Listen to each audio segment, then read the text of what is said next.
सुप्रभात बच्चों, मैं शोभा रानी पीजीटी हिंदी केंद्रीय विद्यालय एसी सेंटर से आज जनसंचार अभिव्यक्ति एवं माध्यम विषय पर चर्चा करेंगे।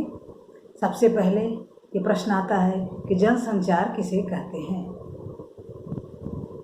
विभिन्न माध्यमों द्वारा जनता तक जो समाचार पहुंचाया जाता है उसे जनसंचार कहते हैं। जनसंचार पहुंचाने के बहुत से साधन होते हैं, जिसमें 3 प्रमुख साधन हैं: दृश्य साधन, श्रव्य साधन और दृश्य एवं श्रव्य साधन।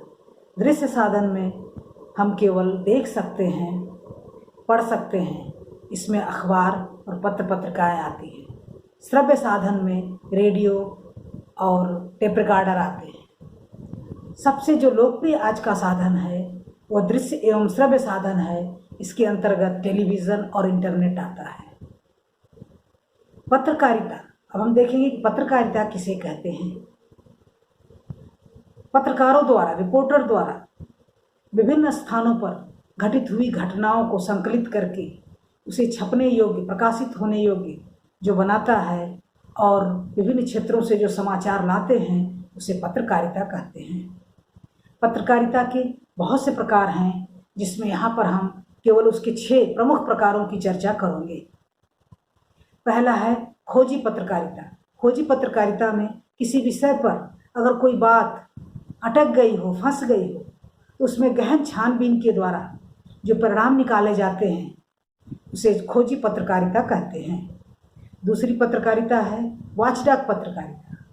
जैसा कि इसके नाम से ही स्पष्ट हो रहा है कि डॉग के जैसे, कुत्ते के जैसे रखवाली करना, सरकारी कामकाजों पर, उसकी गड़बड़ियों पर कड़ी निगाह रखना वॉचडॉग पत्रकारिता है।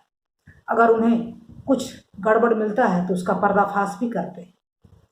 तीसरी पत्रकारिता है एडवोकेसी पत्रकारिता। इसे पक्षधर पत्रकारिता भी कहते हैं। इसमें किसी भी मुद्दे पर ओपिनियन पोल, जनता की राय ली जाती है और फिर उसे प्रकाशित किया जाता है। चौथी पत्रकारिता है पीक पत्रकारिता।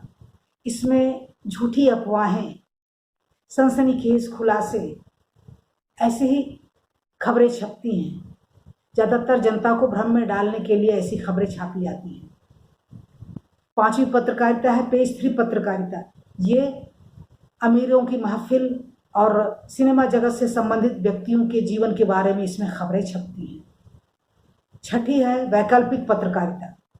वैकल्पिक पत्रकारिता वह पत्रकारिता है जिसमें स्थापित व्यवस्था से हटकर अगर ये विवेकशील विद्वान पत्रकार कुछ अपनी सलाह, अपनी राय देना चाहते हैं तो उस पत्रकारिता में लिखते हैं। अब पत्रकारिता के बाद हम ये देखेंगे कि पत्रकार कितने प्रकार के होते हैं।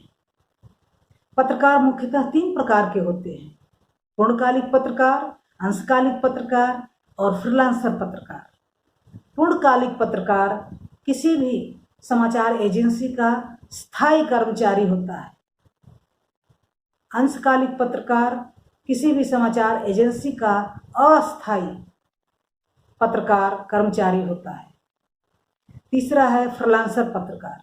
यह पत्रकार किसी भी संस्था, समाचार एजेंसी से जुड़ा नहीं होता है, यह वेतन भोगी भी नहीं होता है, लेकिन भुगतान के आधार पर बहुत सी पत्र पत्रिकाओं में अपने लेख, निबंध छापते रहते हैं, छपवाते रहते हैं। अब अगले चरण में हम देखेंगे कि पत्रकार के अंदर क्या क्या गुण होने चाहिए। चूँकि पत्रकारिता को लोकतंत्र का चौथा स्तंभ कहा जाता है, इसलिए पत्रकार को संवेदनशील होना चाहिए, अपने कार्य के प्रति ईमानदार होना चाहिए, पक्षपात रहित होना चाहिए, विवेकशील होना चाहिए, बुद्धिमान होना चाहिए और किसी भी घटना को देखने और सुनने के बाद उसे प्रकाशित करने से पहले उसमें काट छांट करने की बुद्धि हो, ताकि जनता पर उसका कोई गलत प्रभाव न पड़े। समाचार लेखन की शैली पर अब हम बात करेंगे। समाचार लेखन की शैली आजकल जो सबसे ज़्यादा प्रचलित है वह उल्टा पिरामिड शैली है। अगर किसी पिरामिड को उल्टा कर दिया जाए तो ऊपर का भाग चौड़ा और नीचे का भाग पतला हो जाता है। इस शैली में भी यही उपाय अपनाया जाता है। हेडिंग के बाद सबसे महत्वपूर्ण बातें 2-3 लाइनों में लिख दी जाती हैं और कम महत्व की बातें नीचे लिखी जाती हैं। आजकल चूंकि सबके पास समय का अभाव है, इसलिए कभी कभी लोग हेडिंग और ऊपर की 3-4 लाइन पढ़कर ही संतुष्टि पा लेते हैं, समाचार को जान लेते हैं।